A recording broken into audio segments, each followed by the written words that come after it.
Olá, meu nome é Maiara, eu sou assistente social e sou doutoranda em Serviço Social pelo Programa de Pós-Graduação em Serviço Social da Unesp de Franca. Eu estou aqui hoje para apresentar o meu trabalho intitulado A Política de Saúde e a Violência Sexual contra a Criança. Esse trabalho ele é feito em coautoria com a professora Sirlene e a professora Maria Cristina. Antes da gente entrar no assunto, é preciso entender que a violência sexual ela é uma das formas de violência mais persistentes e mais cruéis. Ela perpassa a história, perpassa o tempo. Eu costumo dizer que a violência sexual é uma das mais cruéis que um ser humano ele pode cometer contra outro ser humano, contra o seu semelhante, principalmente contra crianças e adolescentes, que são uma das vítimas de violência sexual na realidade brasileira, né? E são um contingente de vítimas, um segmento de vítimas que a cada ano vem aumentando. Por mais que a gente fale sobre o assunto, por mais que a gente converse, por mais campanhas, este número ele continua a aumentar ano após ano. Então, por isso a importância de falar sobre o assunto, de chamar a atenção da sociedade sobre o tema. Crianças, pela legislação brasileira, pelo Estatuto da Criança e do Adolescente, são aquelas de até 12 anos de idade incompletos. E os adolescentes são aqueles de idade entre 12 e 18 anos de idade.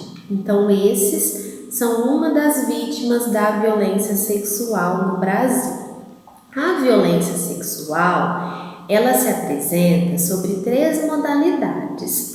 A violência sexual intrafamiliar, aquela que é cometida no âmbito do lar, né, por parentes, por pais, por mães, por irmãos, por uma pessoa que faz parte do ambiente familiar que aquela criança e que aquele adolescente eles estão inseridos.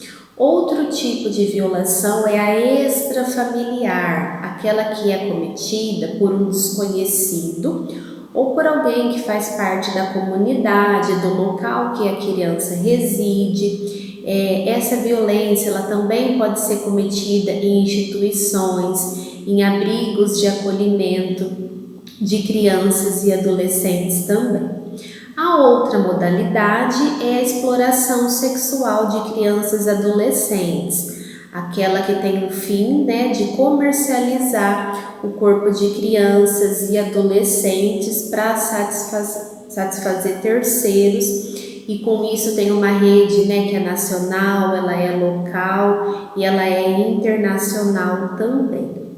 A violência sexual cometida contra crianças e adolescentes ela é muito difícil de ser descoberta, porque essas crianças e esses adolescentes, eles são vítimas, né, além da violência sexual, de outras violações. Muitas vezes eles são vítimas de violência física, de violência psicológica, de negligência.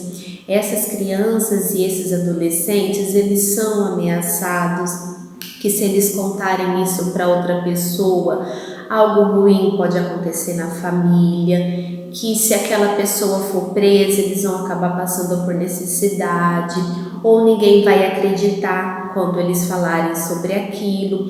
Então, existe toda uma ameaça por parte daquela pessoa que comete essa violação, para que tudo aquilo fique em segredo e essa criança, esse adolescente não consiga falar para outra pessoa sobre o assunto. A violência sexual, ela também envolve um pacto de silêncio, né? Muitas vezes, algum familiar pode saber que aquela violência ela está ocorrendo, mas ela também não consegue denunciar, porque pode estar sofrendo ameaças ou também, às vezes, é conivente com aquela violação. E um outro fator também que contribui para a dificuldade da gente até denunciar e dessa violência ela ser descoberta é que a violência sexual, né, quando a gente fala de violência sexual, muitas vezes acaba sendo um tabu, né? As pessoas, elas não querem falar sobre o assunto ou fala que não é com ela, então muitas vezes parece que a sociedade ela fecha os olhos para esse tipo de violação. Então, a importância da gente conversar sobre o fato, sobre o que é a violência sexual, ensinar a criança desde pequeno, né, o que pode, o que não pode, aonde só o pai ou só a mãe pode tocar, que se acontecer alguma coisa, tem que falar, né? Então, a importância de desde cedo a gente começar a ensinar as nossas crianças e também de estabelecer uma relação de confiança com os nossos adolescentes, né? Falando que eles podem comunicar quando estiver acontecendo alguma coisa e ter uma relação de segurança, uma relação de confiança, para que quando acontecer alguma coisa, essa criança, esse adolescente, ele possa ter confiança em denunciar aquela violação que eles vêm sendo vítimas. Quando a violência ela é denunciada e o fato ele é descoberto, né, e a criança ou o adolescente ele passa a ser inserido nas políticas de atendimento, uma das políticas que tem um destaque é a política de saúde, porque na política de saúde, aquela criança e aquele adolescente ele vai receber os primeiros atendimentos, né? Seja na questão de doenças, de possíveis doenças sexualmente transmissíveis. No caso das adolescentes também muitas vezes ocorre uma gravidez. Então essa criança, esse adolescente vai estar sendo inserido na política de saúde e vai receber os primeiros atendimentos, né? Muitas vezes as crianças e adolescentes vítimas de violência sexual eles vão ter alguma consequência durante a sua vida, durante aquele período ali que ele está passando por atendimento, né? Muitas vezes essas crianças, esses adolescentes, eles sentem muito medo, pânico, baixa autoestima, a questão também da depressão, eles podem desenvolver doenças psicológicas, síndrome do pânico, dentre outras consequências que a violência sexual ela pode estar gerando. Por isso é importante do profissional que vai prestar o atendimento para aquela criança e para aquele adolescente, dentre tantos profissionais, a gente tem os assistentes sociais, tem os psicólogos, médicos, enfermeiros, toda a equipe de saúde, muitas vezes uma equipe que vai ser multi-interdisciplinar. E é preciso que o profissional que está ali atendendo aquela criança e aquele adolescente, que ele escute tudo aquilo que está sendo relatado sem nenhum julgamento, sem nenhum pré-julgamento, né? Que ele escute a criança, que ele estabeleça um vínculo com aquela criança e com aquele adolescente, para que eles se sintam seguros em estar falando o que aconteceu, em conversar, né, falar sobre aquela violência para aquele profissional. Por isso também a importância do trabalho em equipe, do trabalho interdisciplinar, porque através do trabalho interdisciplinar, cada profissão vai poder dar a sua contribuição para o melhor atendimento daquela criança, daquele adolescente, quais que são os melhores encaminhamentos, né? E o trabalho interdisciplinar, ele evita também a questão da revitimização, que é quando a criança ou adolescente, em cada local, com cada profissional que ele vai falando, ele tem que estar falando toda hora aquela mesma história da violação, né? E isso faz com que, mais uma vez, eles sejam vítimas de violência. Então, a importância do trabalho interdisciplinar nesses casos. E além do trabalho interdisciplinar, da gente ter uma rede, uma política de atendimento que dialogue entre si, porque a criança e o adolescente estão sendo atendidos na política de saúde que aquela política ela também dialogue com a política de assistência, com o conselho tutelar, com a educação, com o sistema de garantias de direitos da criança e do adolescente, né? Tudo isso na busca de garantir e efetivar os direitos de crianças e adolescentes que já foram violados devido à violência sexual, né? Então, por isso a importância desse trabalho para a gente buscar garantir direitos que outrora foram violados, né? Até a superação dessa violência para que essa criança e esse adolescente possa ter um desenvolvimento livre, sadio e livre de qualquer forma de violência, né? E isso também cabe a todos nós, né? Sejam os profissionais de saúde que vão estar ali atendendo a criança e adolescente, profissionais da assistência, do conselho, da rede de atendimento, do sistema de garantia de direito.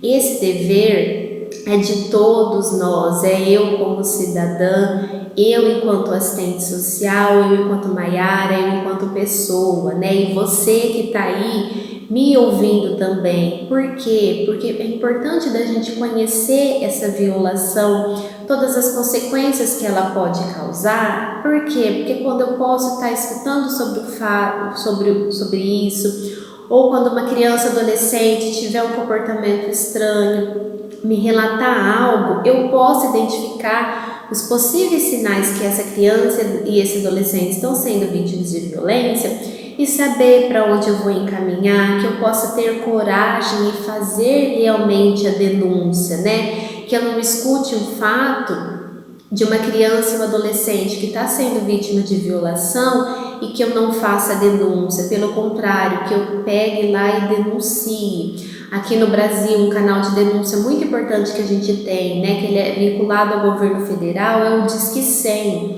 A pessoa faz uma ligação anônima, gratuita, ela não vai precisar se identificar e vai falar sobre aquele ocorrido, e esse caso vai ser encaminhado para o poder público local, para a rede de atendimento, e eles vão prestar os primeiros atendimentos para aquela criança e para aquele adolescente, né? Então, cabe a cada um de nós zelar, proteger e garantir os direitos das nossas crianças e dos nossos adolescentes.